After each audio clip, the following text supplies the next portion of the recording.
my name is Miss Lampkins. Welcome to my Ed Puzzle. Today we're going to be discussing the monocots and the dicots and the plant family. When you have a pencil and paper ready, you can continue.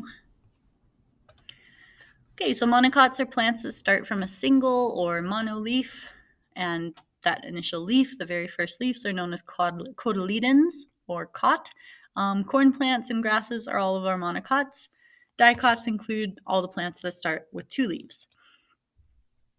So if we look at seed structure, the monocots and dicots are all starting out with this embryo of a seed, which basically contains just enough energy to push the cotyledon or the first leaves out to the surface.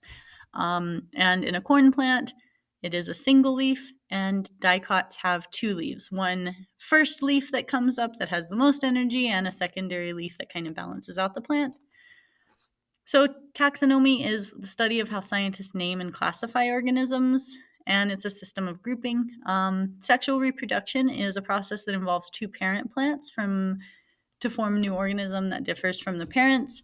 And asexual reproduction is just like cloning. It basically creates a plant that is identical to the parent plant. Okay, so we have heterotrophs and autotrophs. The main difference is heterotrophs, like we are heterotrophs. Most animals are heterotrophs.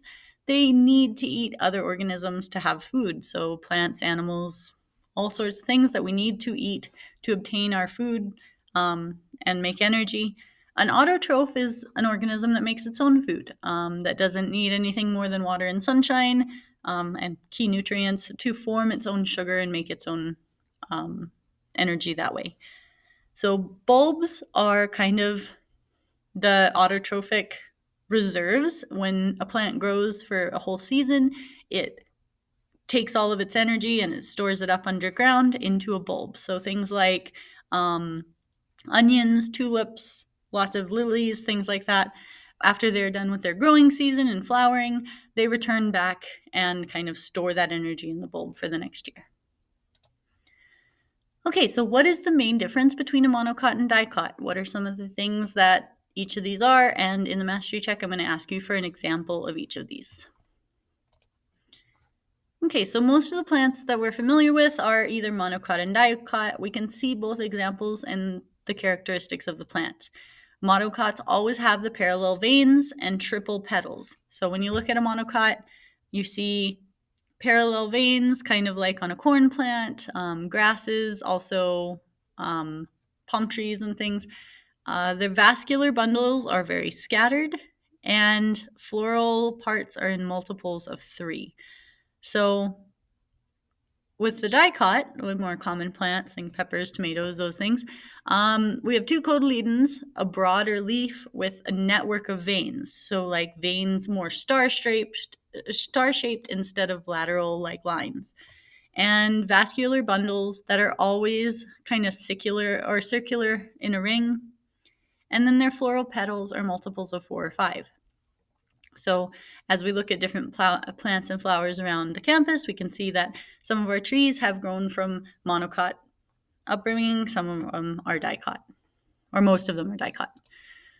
Okay, so we also see differences in root systems in the nodes. So the monocot corn only has single nodes where the leaf separates, where a tomato has internodes. What that means is essentially where a leaf comes out of the plant, a corn just has one every few inches on opposite sides, kind of randomized. Tomatoes always grow kind of parallel or bilaterally, where they're both taking up space on an equal. So like the 2 leaves will come out of one node, 2 or 3 will come out of the next, and so on. Okay, so here's a little lesson activity. You can grow some plants. Basically, you take some of your beans, turnips, tomato seeds, put them into the pots. Identify how much or how little water you need to make a successful plant. So it helps to kind of run all the same plant at once and then see seeds, fertilizer, compost, how it makes any difference. Okay, so in real life, algae was our first plant, so therefore it's the oldest. Monocots are the newest type, and sharks were inhabiting Earth long before the conifers. So conifers, trees, all of the modern trees that we have, and monocots we're kind of like towards the end. We had dicots come out with the 2 leaves, and monocot ended up being kind of the evolutionary advance of that. Okay, so why do we categorize these plants into types? Why can it be helpful for us to categorize plants? Why is it helpful to know what type of plants are related? Okay, so monocots only have 1 cotyledon leaf, and dicots have 2. There are 2 main plant groups in agriculture. In other lessons, you're going to see how the monocots and dicots have different parts and structure to move water and nutrients through the plant and require different methods to germinate and propagate. Thank you for joining me. Have a good day.